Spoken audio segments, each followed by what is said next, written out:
SRHനെതിരെയുള്ള മത്സരത്തിൽ വലിയൊരു ലക്ഷ്യത്തിലേക്ക് കണ്ണും നട്ടിറങ്ങിയ ചെന്നൈ സൂപ്പർ കിങ്സിന് തുടക്കത്തിൽ തന്നെ സഞ്ജുവിനെ നഷ്ടമായപ്പോൾ സ്റ്റേഡിയത്തിൽ ഒരു നിമിഷം നിശബ്ദത പടർന്നിരുന്നു.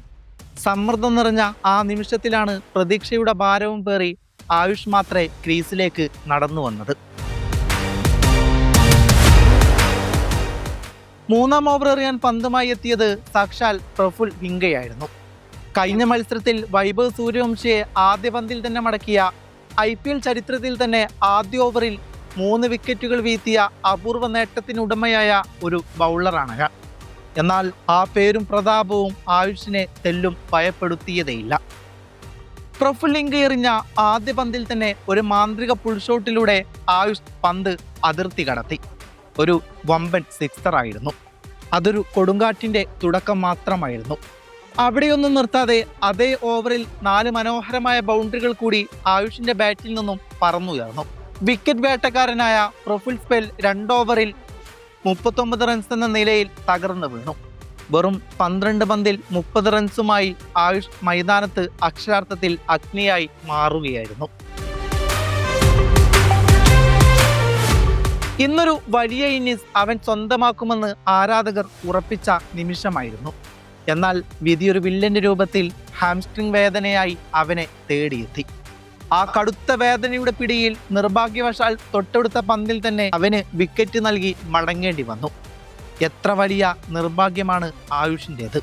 ആക്രമിച്ച് കളിക്കാനുള്ള ആവേശത്തിൽ പലപ്പോഴും 20നും 50നും ഇടയിൽ സ്കോർ ചെയ്ത് പുറത്താകുന്ന അവന് ആ മത്സരത്തിൽ തീർച്ചയായും വലിയൊരു സ്കോർ നേടാമായിരുന്നു. അതിനുള്ള പ്രതിഭയും സമയവും അവനൊപ്പമുണ്ടായിരുന്നു. 3-ാം നമ്പറിലെ അവൻ്റെ ഈ വെടിക്കെട്ട് ഇന്നിങ്സുകളാണ് ആ മത്സരത്തിൽ ചെന്നൈയിൻ്റെ ബാറ്റിങ്ങിന് ഏറ്റവും വലിയ കരുത്തും നെടുംതൂണും നൽകിയത്.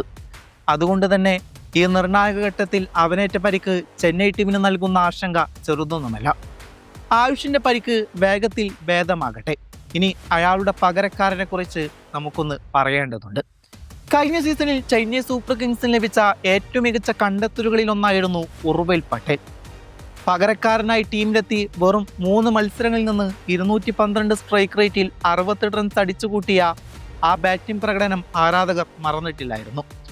അദ്ദേഹത്തിനോടൊപ്പം തന്നെ ടീമിലെത്തിയ ആയുഷ് മാത്രേ ഈ സീസണിൽ മികച്ച ഫോമിലായിരുന്നു.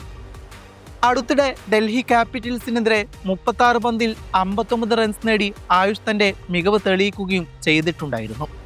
എന്നാൽ അതിവേഗം സ്കോർ ചെയ്യാനുള്ള കെൽപ്പ് ഉർവിലിന് ഈ സീസണിൽ ഇതുവരെ ഒരു മത്സരത്തിൽ പോലും കളിക്കാൻ അവസരം ലഭിച്ചിട്ടില്ല എന്നത് നിരാശാജനകമാണ്. ആഭ്യന്തര ക്രിക്കറ്റിൽ ഉർവിൽ പട്ടേൽ തൻ്റെ അവിശ്വസനീയമായ ഫോമിലാണെന്നുള്ളത് മറ്റൊരു യാഥാർത്ഥ്യമാണ്. ഈ അടുത്ത് സയ്യിദ് മുസ്താഖ് അലി ട്രോഫിയിൽ ഗുജറാത്തിന് വേണ്ടി വെറും 31 പന്തിൽ അദ്ദേഹം ഒരു തകർപ്പൻ സെഞ്ചുറി നേടിയിരുന്നു. 10 സിക്സറുകൾ പറത്തിയ ആ ഇന്നിംഗ്സ് ഇന്ത്യൻ T20 ക്രിക്കറ്റിലെ തന്നെ ഏറ്റവും വേഗതമേറിയ സെഞ്ചുറികളിൽ ഒന്നായിരുന്നു. ഇത്രയും മികച്ച ഫോമിലുള്ള പവർ പ്ലേകളിൽ കളി തിരിക്കാൻ ശേഷിയുള്ള ഈ താരത്തെ ബെഞ്ചിലിരുത്തുന്നത് ടീമിന് വലിയ നഷ്ടം തന്നെയാണ്. ക്യാപ്റ്റൻ ഋതുരാജ് ഗെയ്ക്വാദിന്റെ കാര്യത്തിൽ അദ്ദേഹത്തിന്റെ ഈ പ്രകടനം സീസണിലെ വലിയ ആശങ്ക തന്നെയാണ്.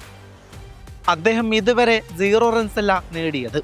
എങ്കിലും 5 ഇന്നിംഗ്സുകളിൽ നിന്ന് വെറും 12% ശരാശരിയിൽ ആകെ 63 റൺസാണ് നേടിയത്.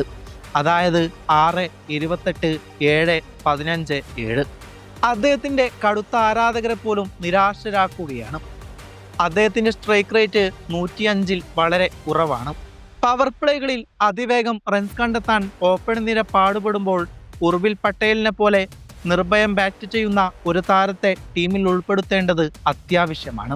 ചുരുക്കത്തിൽ നിലവിലെ സാഹചര്യത്തിൽ CSKയുടെ ആദ്യ പരിഗണനകളിൽ ഒന്നായി പരിഗണിക്കേണ്ടത് ഉർവിൽ പട്ടേലാണ്. ആയുഷ് മാത്രയുടെ പകരക്കാരനായി ഇന്നയാൾ ടീമിൽ വന്നിരിക്കുകയാണ്. കൃത്യമായ അവസരമാണ് അയാൾക്ക് എത്തിച്ചേർന്നിരിക്കുന്നത്. എതിർ ടീമിന്റെ ബൗളിംഗ് നിരയെ തുടക്കത്തിൽ തന്നെ തകർത്തെറിയാൻ അദ്ദേഹത്തിന് സാധിക്കും. ഋതുരാജ് ഫോം വീണ്ടെടുക്കുന്നത് വരെ ടോപ്പ് ഓർഡറിൽ ഒരു മാറ്റം വരുത്താൻ ടീം മാനേജ്മെന്റ് തയ്യാറാകുമെന്നും വരാനിരിക്കുന്ന മത്സരങ്ങളിൽ ഉർവിൽ പട്ടേൽ വീണ്ടും ആ മഞ്ഞക്കുപ്പായത്തിൽ വെടിക്കെട്ട് പ്രകടനം കാഴ്ചവെക്കുമെന്ന് നമുക്ക് പ്രത്യാശിക്കാം. അതിനായി നമുക്ക് കാത്തിരിക്കാം. ഇത് അയാളുടെ കാലമാണ്. അയാൾ തിരിച്ചു വരട്ടെ.